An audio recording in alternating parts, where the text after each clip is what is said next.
Hey, hey, hey. I know I've been talking a lot about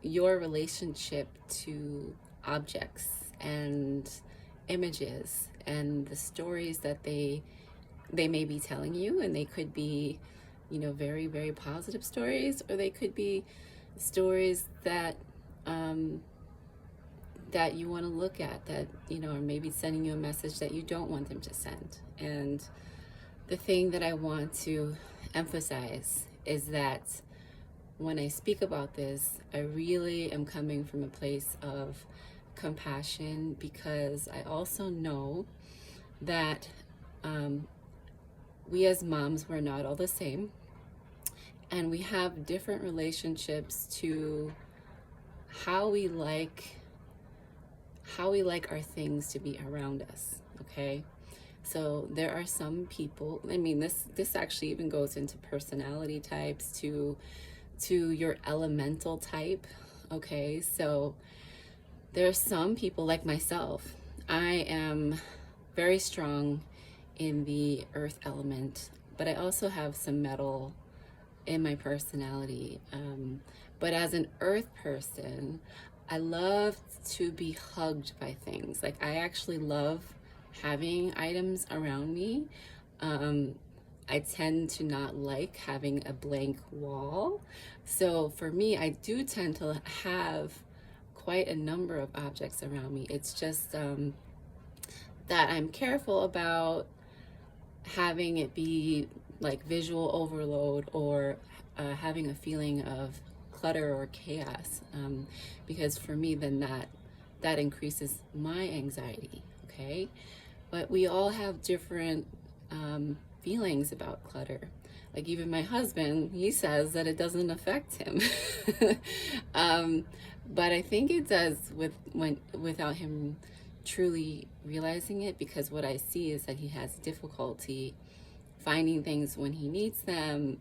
He has difficulty focusing. Sometimes he has difficulty, uh, just managing time, right? So, but this is like a personality thing, and also maybe some ADHD in there. And so I understand what it's like to live with somebody who is different than me, and that's life. That's partnership. Okay, so then there are some people who would be very uncomfortable with the amount of things that even I have. They like their space to be really kind of minimalist. And that could be more of a metal type personality, somebody who likes things to be crystal clear and pristine. And so, then there might be water type people who tend to be these really deep thinkers, these philosophers, and they love knowledge. They love like going deep with something, and maybe they build up a pile of papers and books, and it's really hard for them to let go of any kind of information, because it's all so valuable.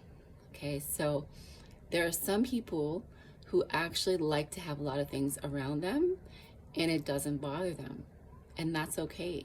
So when it becomes an issue is when you find that it is bothering you, and you find that you're feeling stuck, or you find that maybe you're getting sick. Maybe something in your body isn't flowing, because there's a lot of stagnancy in your environment, or you can't get to the things that you actually need. So this is where feng shui becomes applicable, because for myself as a practitioner, like, I wouldn't go into someone's home and start identifying problems for them and saying, this is what you need to work on. No, it doesn't work that way. At least not as far as I'm concerned. The way that it works is you identify what it is that's a challenge for you, and then we look at what's going on in your space and where that might be showing up. So that's where the cure or the adjustment gets made, because we don't want to adjust things that are not creating a problem for you. And so that's where the mindfulness part of this practice comes from. It's not just look around my space and change everything. Okay. It's let me connect with myself, with my intuition, and what is happening in my life that I want to see a shift in.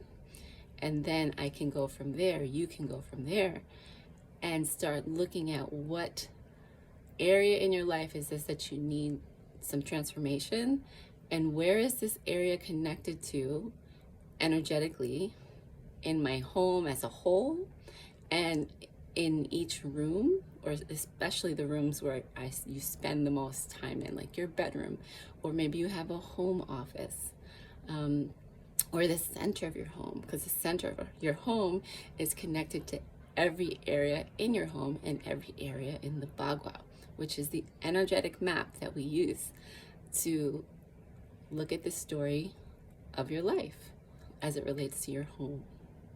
So I just hope that I make this message clear, because I know I've been making kind of silly videos, all about like how clutter could impact the mom's brain.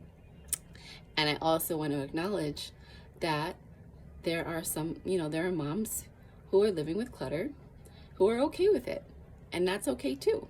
So just making sure that that's clear to everybody, and that I really want you to come away from this feeling empowered to connect with yourself, your intuition, and go from there and see what feels like it needs a shift in your environment. And maybe there are messages in your home that you want to transform because they're not in alignment truly with what it is that you want in your life, or where you are now, or where you want to be, 3, 6 months, or a year from now.